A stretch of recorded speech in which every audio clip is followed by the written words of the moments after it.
Olá, sejam bem-vindos ao canal do Fluxo Ensino. O meu nome é Marcela Morales, sou professora de Direito Civil do Fluxo e hoje, nesse vídeo, nós vamos dar continuidade ao direito de família, especificamente na parte que trata do regime de bens. Como eu falei para vocês no nosso vídeo passado, para quem teve a oportunidade de assistir, nós dividiríamos, o conteúdo do regime de bens em duas partes. Então, hoje, nós vamos dar início a essa segunda parte do regime de bens e nós vamos falar sobre algumas espécies de regime de bens. E a primeira delas é a comunhão parcial de bens, que é o regime legal, aquele previsto lá no artigo 1640 como aquele regime que vai ser aplicado na hipótese de invalidação do regime escolhido pelo casal, ou então se porventura houver alguma omissão por parte do casal na hora da escolha desse regime de bens. Então, o regime da comunhão parcial de bens, ele vai se dividir basicamente, de acordo com o Código Civil, naqueles regimes, ou melhor, naqueles bens que se comunicam e que não se comunicam. Vamos começar falando, então, sobre os bens que estão excluídos da comunhão. Se o casal é casado ou se ele vive em união estável e ele tem como regime de bens o da comunhão parcial, o artigo 1659 do Código Civil traz uma lista, traz um rol daqueles bens que se excluem, que são excluídos da comunhão. E o inciso 1º do artigo 1659, ele é muito claro que os bens que o cônjuge ou o convivente ele já tiver antes de se casar, ou então aqueles que ele adquirir na constância do casamento de forma gratuita, seja por doação, seja por sucessão, assim como aqueles subrogados no seu lugar, eles estão excluídos da comunhão. Então, se um dos membros do casal recebeu na constância do casamento ou da união estável uma herança ou uma doação, não vai se comunicar. Se ele já tinha um bem antes de se casar, esse bem também será considerado um bem particular e não vai se comunicar. Da mesma forma, os bens subrogados em seu lugar. Como assim? Se porventura eu faço uma permuta de um bem particular por um outro bem na constância do casamento, esse novo bem que entrou para o patrimônio, em sendo comprovada a subrogação, e a subrogação ela tem que ser comprovada, também não haverá a comunicabilidade. Outro bem que não se comunica também, no regime da comunhão parcial de bens, é quando aquele valor que eu adquiro com a venda com algum bem de particular, ele se converter na aquisição de um outro bem, porque vai haver nesse caso também a subrogação. Então, de acordo com o inciso 2º do artigo 1659, os bens que forem adquiridos com valores exclusivamente pertencentes a um dos cônjuges em subrogação dos bens particulares, não se comunicam.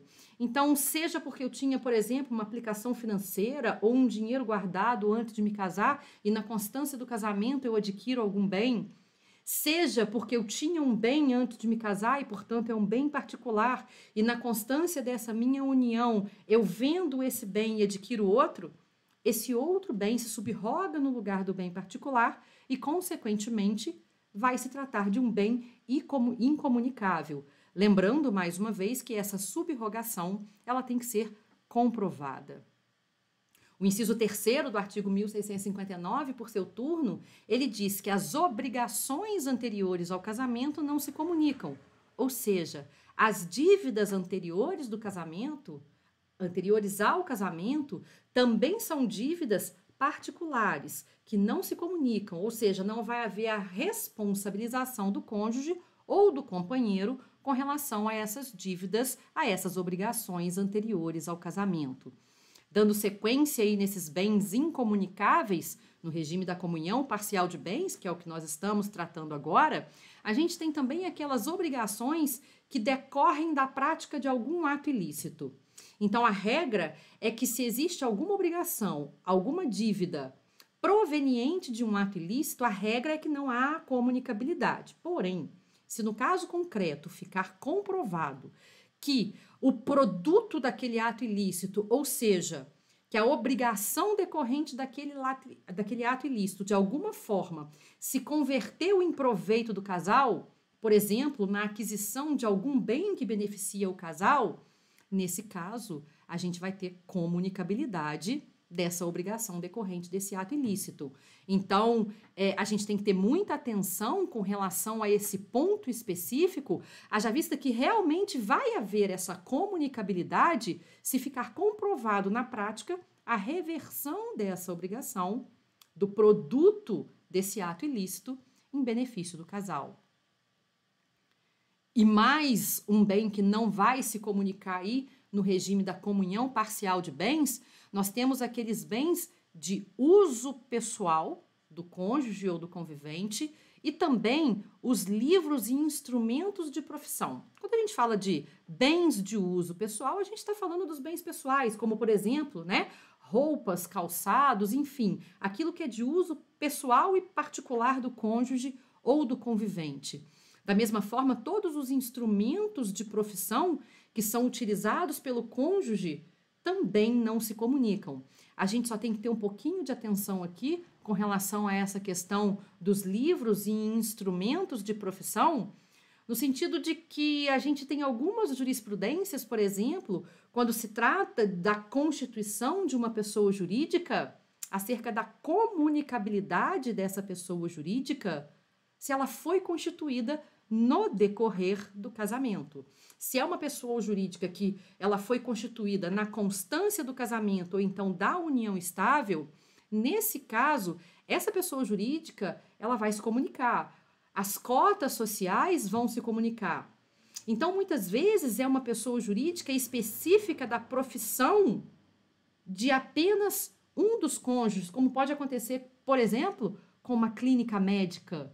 Então, ali, naquela pessoa jurídica, a gente vai ter livros, vai ter instrumentos de profissão que, se pertencerem à pessoa jurídica, tendo em vista que tem a comunicabilidade do capital social, consequentemente, nós vamos ter aí a comunicabilidade também desses bens que compõem aquela pessoa jurídica, Obviamente, tem que ter cuidado, não é que eu vou ter que partilhar aqueles bens, mas a partir do momento em que eu tenho participação no capital social, ainda que de uma forma indireta, eu tenho acesso a esses instrumentos de profissão.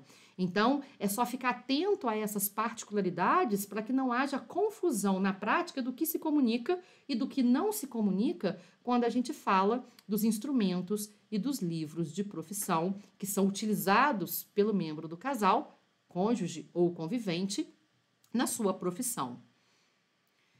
E o artigo 1659, ele continua nos dizendo que não se comunicam os proventos do trabalho pessoal de cada cônjuge. Aqui também a gente tem que ter atenção pelo seguinte: quando a gente fala que esses proventos não se comunicam, quando o Código Civil nos coloca que esses proventos não se comunicam, nós estamos falando do direito de perceber, ou seja, de receber esses proventos. Eu não tenho direito de receber 50% daquilo que o meu cônjuge ou que o meu companheiro recebe a título de rendimentos, de salário, de proventos. Agora, se eu utilizo os proventos e ali eu adquiro algum patrimônio, eu compro algum bem ou eu faço uma aplicação financeira com esse valor, de acordo com o entendimento dos tribunais brasileiros, vai haver a comunicabilidade desse patrimônio, vai haver a comunicabilidade dessa aplicação financeira. Então, se eu pego o meu salário e uma parte do meu salário eu faço uma aplicação bancária, essa aplicação ela se comunica porque ela se tornou um patrimônio. Da mesma forma, se eu utilizo do meu salário para comprar um bem móvel ou um bem imóvel, eu também terei aqui a comunicabilidade a partir do momento em que essa aquisição patrimonial, ela acontece na constância do casamento ou da união estável. E, por fim, o inciso 7º do artigo 1659, que trata dessa exclusão da comunicabilidade, ele diz que as pensões, os meios-soldos, os montepios e outras rendas semelhantes também não se comunicam. O raciocínio aqui é exatamente o mesmo do inciso anterior, quando fala dos proventos do trabalho pessoal de cada cônjuge, que não se comunicam. Por quê? Porque o direito de receber essas pensões e essas rendas não se comunicam. Eu não tenho o direito de exigir que o cônjuge, que o convivente, que ele simplesmente divida 50% daquilo que ele recebe de pensão, de meio soldo, de alguma outra renda, com o outro cônjuge. Mas a partir do momento em que há um investimento daquele valor, seja, repito, reitero, numa aplicação financeira, seja na aquisição de algum bem, e se isso foi feito na constância do casamento, eu tenho direito à metade. Eu tenho direito à meação pela comunicabilidade daquilo que se tornou patrimônio, daquilo que se tornou investimento. Mas é claro que uma vez desfeita essa união, eu não tenho direito de continuar recebendo 50% daquele valor que vai ser auferido pelo cônjuge, pelo ex-cônjuge ou pelo ex-convivente, com a sua renda pessoal, aquela que advém do seu próprio trabalho ou da sua pensão. E aí, cuidado também que quando a gente fala nesse inciso 7º acerca de rendas de Montepio, que é, na verdade, uma forma de constituição de renda, né?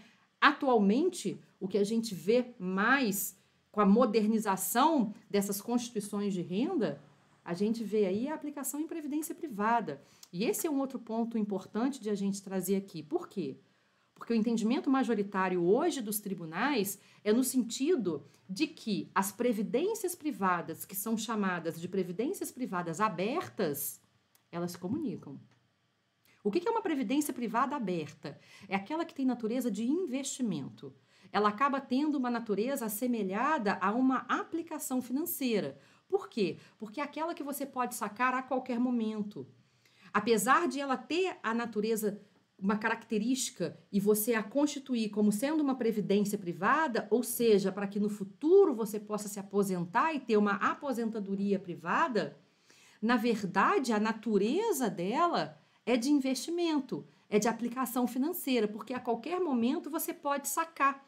Aquele valor investido, ele não fica necessariamente preso, vinculado à sua aposentadoria, para depois você receber isso no futuro, mensalmente, na forma de pagamento dessa aposentadoria. A partir do momento que você pode sacar, você tem aquilo que a gente chama de previdência privada aberta. E de acordo, reitero, com o entendimento pacificado dos tribunais brasileiros, essa previdência privada, ela vai se comunicar, sim, entre os cônjuges. São os exemplos das previdências PGBL e VGBL. Agora, se nós estamos diante de uma previdência, que é a chamada previdência fechada, essa não tem natureza de investimento. Ela não tem natureza de aplicação financeira que você pode sacar a qualquer momento. A previdência privada fechada é aquela que tem um objetivo único, você fazer uma constituição de renda para que num determinado período, de acordo com o seu contrato, você possa se aposentar e receber mensalmente a sua aposentadoria. Então, nesse caso, sendo uma previdência privada fechada, ela não vai se comunicar de acordo com o entendimento pacificado aí, majoritário dos nossos tribunais, inclusive do próprio STJ. Então, a gente tem que ter muito cuidado aqui com essa situação referente às previdências privadas. Da mesma forma, quando a gente fala do FGTS, de acordo com o entendimento também majoritário dos tribunais brasileiros, nós temos aqui a comunicabilidade desse FGTS com relação às parcelas que foram depositadas pelo empregador na constância da união, seja casamento, seja união estável. Então, aqui nós temos a comunicabilidade do FGTS, mas que fique claro, apenas no período de depósito referente ao casamento, ao tempo de duração desse casamento ou então dessa união estável. Pois bem, temos então aqui o 1659 que nos trouxe os bens que são excluídos da comunhão patrimonial quando nós estamos diante do regime da comunhão parcial de bens. Ato contínuo, vem o artigo 1660 do Código Civil e traz para nós os bens comunicáveis.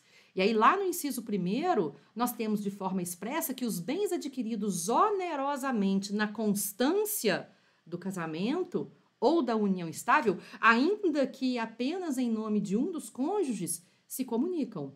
Então, se eu estou na constância do casamento e eu adquiro um bem de forma onerosa, ainda que esse investimento tenha sido exclusivamente meu, ainda que o bem esteja registrado apenas no meu nome, esse bem é um bem que vai se comunicar com o meu cônjuge ou com o meu convivente.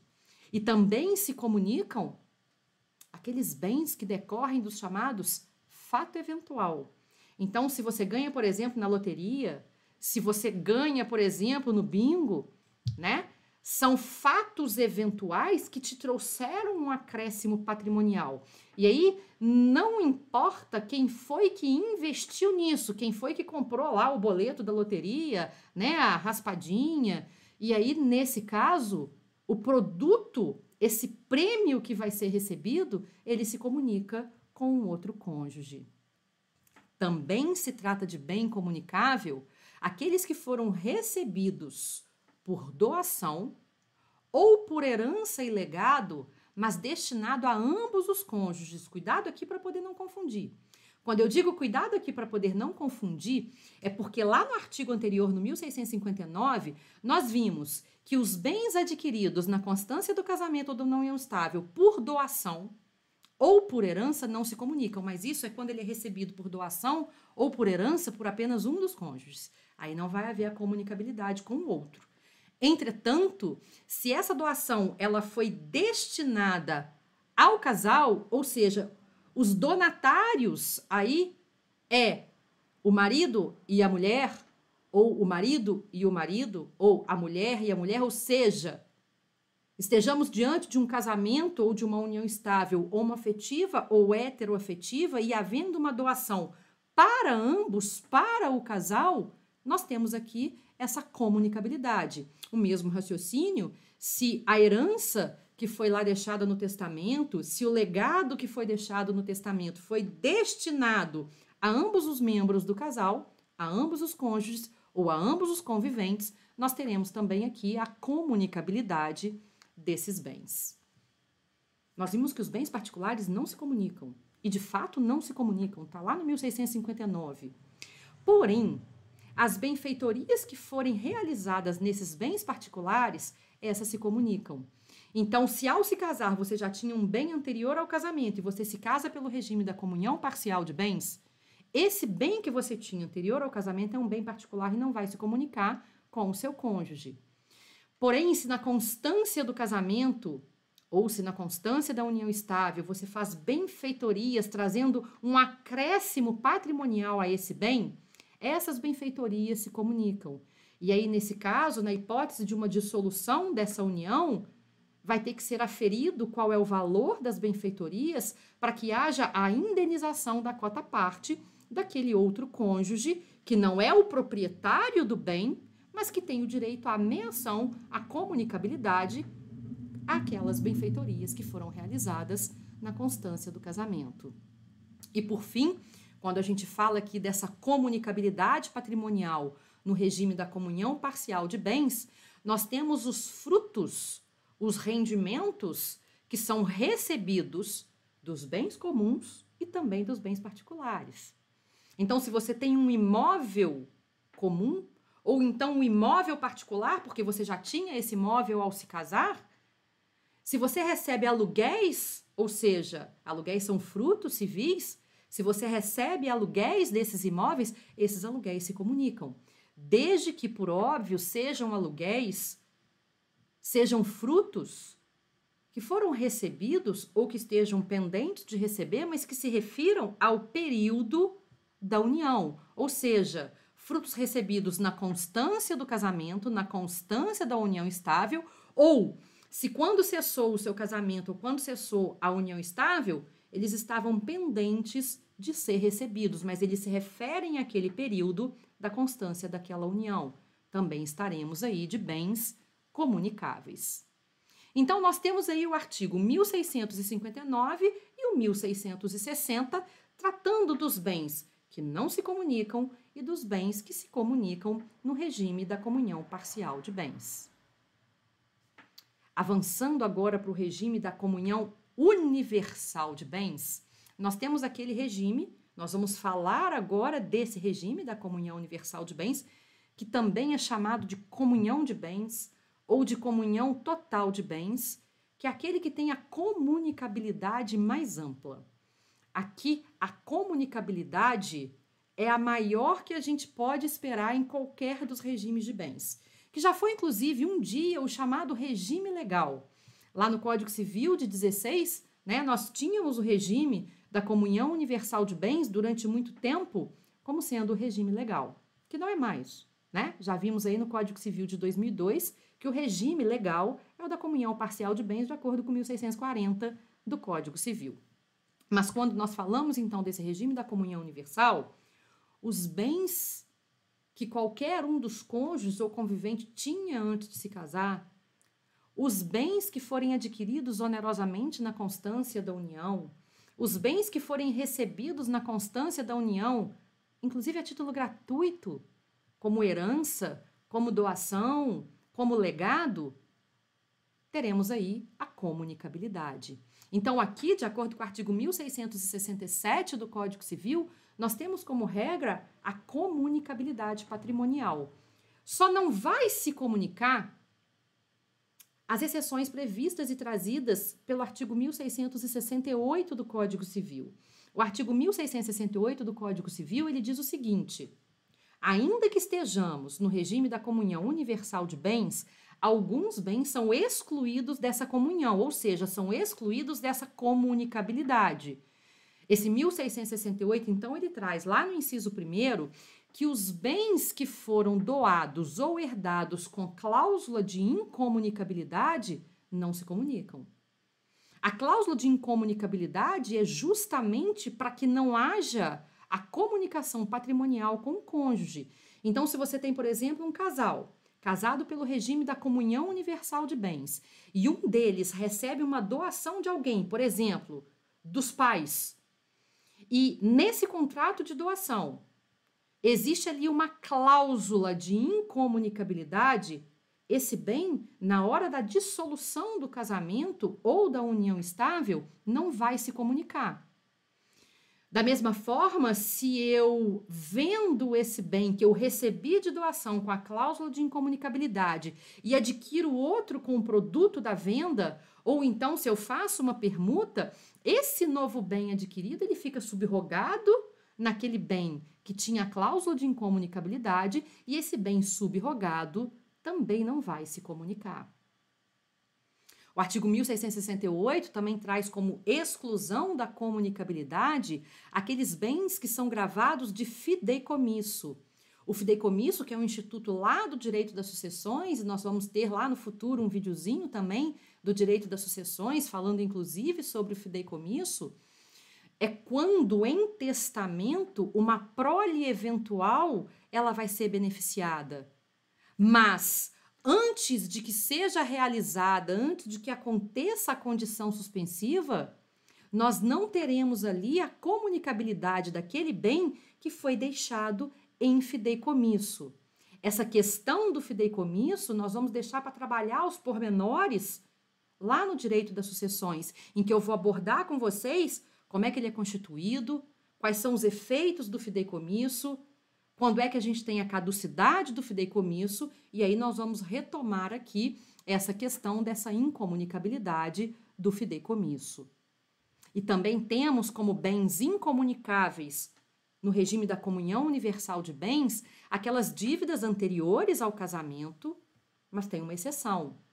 O próprio inciso 3º, ele diz: salvo se provierem de despesas com seus aprestos. O que são os aprestos? São aqueles gastos que são feitos para com o casamento. Então, a aquisição de um enxoval, por exemplo, aquele gasto para com a celebração do casamento, por exemplo, se ficaram dívidas em decorrência disso, essas dívidas vão se comunicar. Então, a regra é que dívidas anteriores ao casamento não se comunicam no regime da comunhão universal de bens. Mas se ficar comprovado que se tratam de dívidas para com os aprestos que se referem aos aprestos, reiterando, trouxe como exemplo aqui para vocês os gastos para com o enxoval, para com a celebração do casamento, para com a cerimônia do casamento, com a festa do casamento, essas dívidas elas vão sim se comunicar, porque está aí na própria exceção do 1668. E também não vão se comunicar as doações antinupciais que um dos cônjuges fizer para o outro. Sim, pode acontecer que antes do casamento, um dos nubentes doe um bem para o outro com uma cláusula de incomunicabilidade. Então, o casal pretende se casar pelo regime da comunhão universal de bens. Só que antes da celebração do casamento, um doa para o outro um bem com cláusula de incomunicabilidade. Se foi doado com cláusula de incomunicabilidade, havendo a dissolução desse vínculo depois, né, casou-se e esse casamento se rompeu ou constituiu uma união estável e essa união estável ela foi dissolvida, esse bem por ter sido doado, ainda que de um nubente para o outro, mas por ter sido doado com essa cláusula de incomunicabilidade, também não irá se comunicar.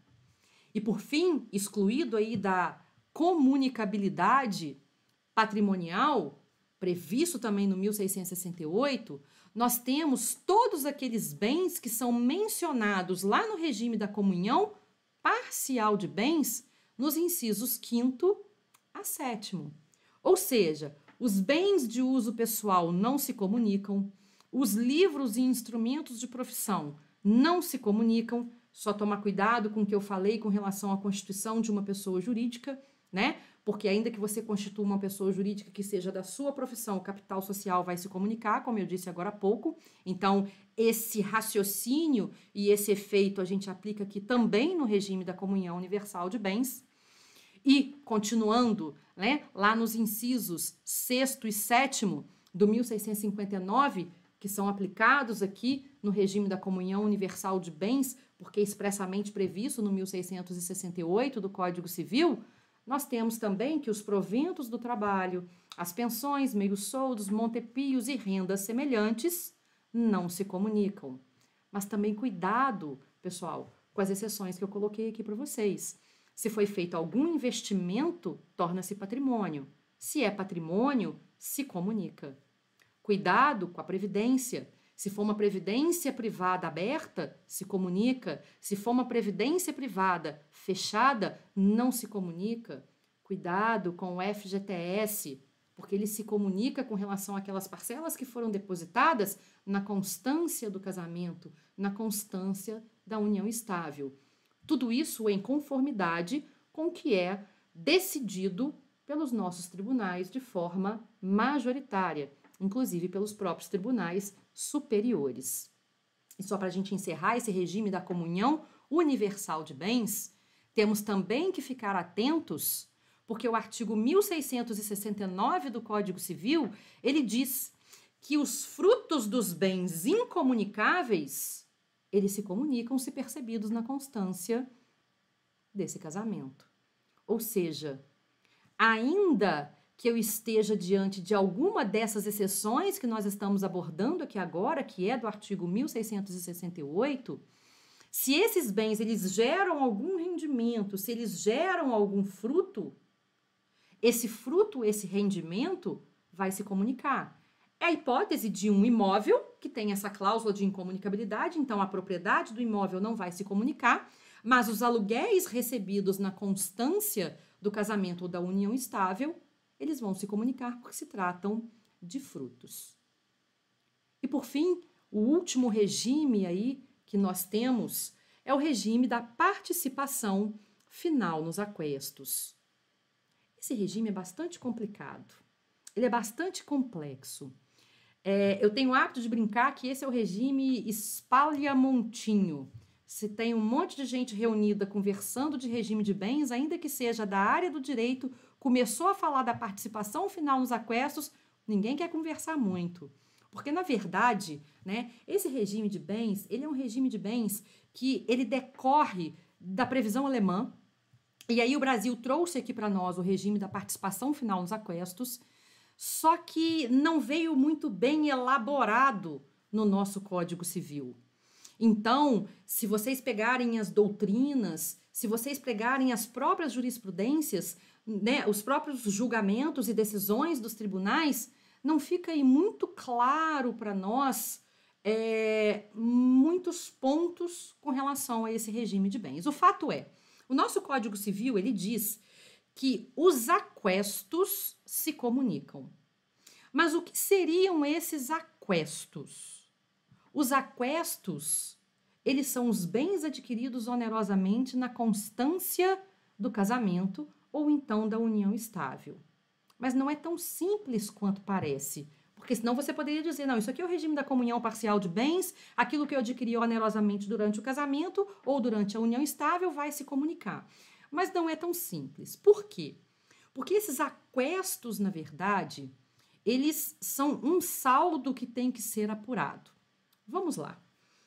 Na constância do casamento, na constância da união estável, os bens eles são administrados por aquele cônjuge, por aquele convivente que tiver o bem registrado em seu nome.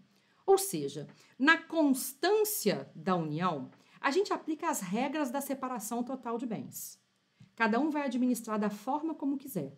Cada um vai cuidar daquele bem da forma como quiser.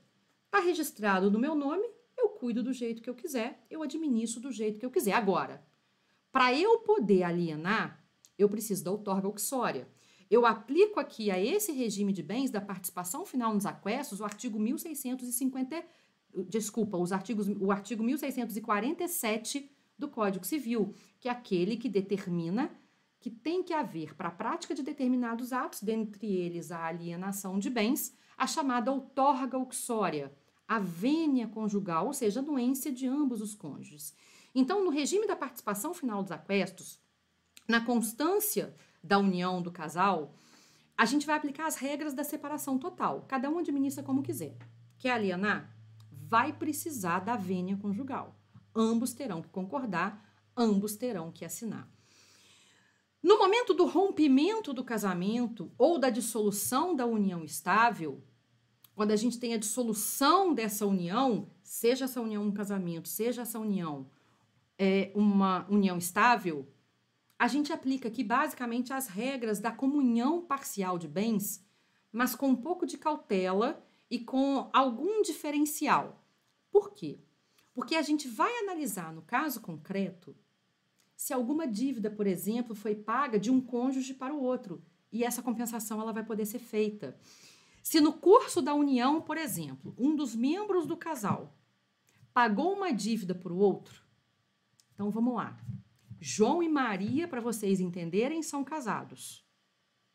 João, no curso do casamento, ele adquiriu um imóvel.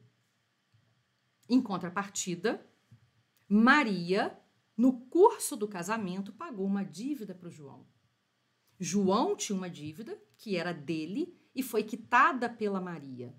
Tem que ser feita uma compensação desses valores.